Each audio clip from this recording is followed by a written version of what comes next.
سمجھ گئے حضور غوث پاک کے نانا کہ یہ کوئی عام آدمی نہیں ہے، آدھا سیب کھایا اور آدھا سیب اس کے ہاتھ میں ہے، اسی حال میں یہ آیا، تو خوف الہی خشیت ربانی یقیناً یہ کوئی عام آدمی نہیں۔ کہا اچھا تو حضور والا معاف کیسے کریں؟ کہا دو شرطیں۔ کہا کیا شرطیں؟ کہا پہلی شرط یہ ہے کہ 10 سال تک میرے گھر میں ملازمت کرنی پڑے گی۔ کہا میں تیار ہوں۔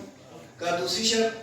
کہا دوسری شرط یہ ہے کہ میری ایک بیٹی ہے اور بالکل اپائج ہے، نہ دیکھ سکتی ہے، نہ سن سکتی ہے، نہ چل سکتی ہے، اس کے ساتھ شادی کرنی پڑے گی۔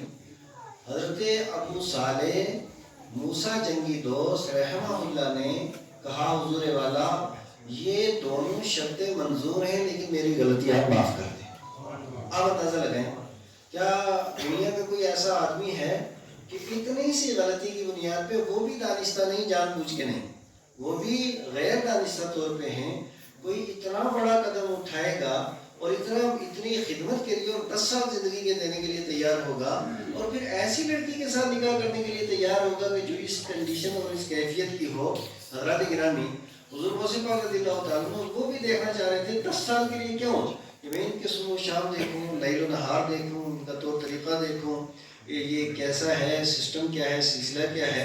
حضور غوث پاک نے 10 سال وہاں پہ گزارے اور گزارنے کے بعد کہا حضور اب دوسری شرط میں نے نکاح کر دیا اپنی بیٹی کے ساتھ۔ اور جب نکاح کیا تو وہ گئے کمرے کے اندر، عجیب معاملہ دیکھتے ہیں کہ جس لڑکی کے ساتھ انہوں نے نکاح کیا تھا جب یہ کمرے میں پہنچے تو وہ چاند سے زیادہ خوبصورت ہے۔ اب یہ فوراً باہر آ گئے، کہا حضور والا غلطی سے میں دوسرے کمرے میں، وہ تو اس لڑکی کی کیفیت آپ نے کچھ اور بتائی تھی۔ کہا میں نے بالکل صحیح کیفیت بتائی تھی، یہ میری وہ بیٹی ہے کہ جس نے ساری زندگی سورج اور چاند نے بھی اس کا چہرہ نہیں دیکھا۔ یہ وہ بیٹی ہے کہ جس نے ساری زندگی خلاف شرع ایک قدم نہیں اٹھایا ہے۔ یہ وہ بیٹی ہے کہ خلاف شرع جس کی ساری زندگی زبان نہیں کھولی ہے۔ اس بیٹی کے ساتھ مجھے ایسا لڑکا چاہیے تھا اور میں نے وہ ساری خوبیاں تمہارے اندر دیکھی ہیں، لہٰذا مجھے داماد بھی اچھا مل گیا، جیسی بیٹی تھی ویسا۔ جب ماں باپ اس کریکٹر کے ہوں تو بیٹا غوث اعظم جینا نہیں۔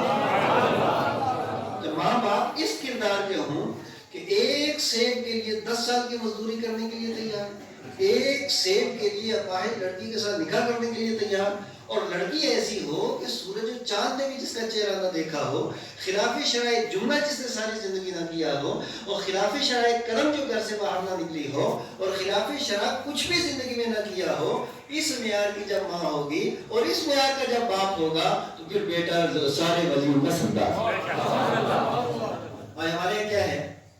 ہمارے یہاں تقریر زیادہ، عمل کچھ نہیں۔ اب تقریر کیا ہوتی ہے؟ میں بھی چاہتا ہوں سوئے صبح کہتے ہیں چلو اٹھو سارے نماز پڑھو۔ تو ماشاءاللہ آج کے بیٹے جو ہیں، آج کے بچے، وہ بھی تو اب تو منپھٹ اولاد ہے نا۔ وہ پہلے ڈرتے تھے ماں باپ سے، آج تو ڈرتا ہی کوئی نہیں۔ تو آج کی اولاد بھی جواب دیتی ہے خود ٹانگیں ٹوٹی ہیں، نہ خود پڑھ رہے اور ہمیں کہہ رہے ہیں پڑھو تم۔ تو وجہ کیا ہے کہ آج ماں باپ نے عمل چھوڑ دیا۔ تو جب ماں باپ نے عمل چھوڑ دیا تو ماں باپ کی زبان کی اثر اللہ تبارک و تعالیٰ نے ختم کر دیا۔ یہ اثر تب پیدا ہوتا ہے جب بندہ خود عمل ہوتا ہے، اور خود جب عمل ہوتا ہے تو عمل کے بعد جس وقت بندہ بات کرتا ہے تو اللہ تعالیٰ اس بات کے اندر اثر پیدا فرما دیتا ہے۔ اللہ نے گرامی وقار حضور غوث پاک رضی اللہ تعالیٰ عنہ کی جس وقت پیدائش ہوئی، اور پیدائش کے وقت ایک عجیب معاملہ کہ گیلان کے اندر رمضان المبارک 2 رمضان کو، پہلی رمضان یا دوسری کو آپ کی پیدائش ہوتی ہے، اور اس کے بعد پورا مہینہ یعنی صبح سے لے کر کے شام تک جس طرح سے روزے دار کھایا پیا نہیں کرتے تھے، حضور غوث پاک شیر خاری کے عالم میں، یعنی اس وقت کے جب 1 مہینہ کل آپ کی عمر اب ہونے جا رہی تھی، تو پورا مہینہ اس سال جب ماں کا دودھ پیتے تھے تو ماہ رمضان میں پورا دن حضور غوث پاک دودھ نہیں پیا کرتے تھے۔ اب اس سے آپ سمجھ سکتے ہیں کہ ان کی فضیلت، ان کی عظمت، ان کی شان، ان کی شوکت اور ان کا کردار کتنا اونچا ہے۔ تو پہلی بات یہ ہے کہ ان کے ماں باپ دونوں بے مثل اور بے مثال اور لاجواب۔ پھر حضور غوث پاک رضی اللہ تعالیٰ عنہ کا بچپنا بھی بے مثال، اور پھر حضور غوث پاک جس وقت بچپن کے اندر سارے بچے عموماً کھیلتے ہیں، کوئی بھی بچہ ہونا وہ کھیل کی طرف، کود کی طرف، میدان کی طرف، ایک دوسرے ساتھیوں کی طرف، ہمجولیوں کی طرف، یہی اس کا سارا سلسلہ رہتا ہے۔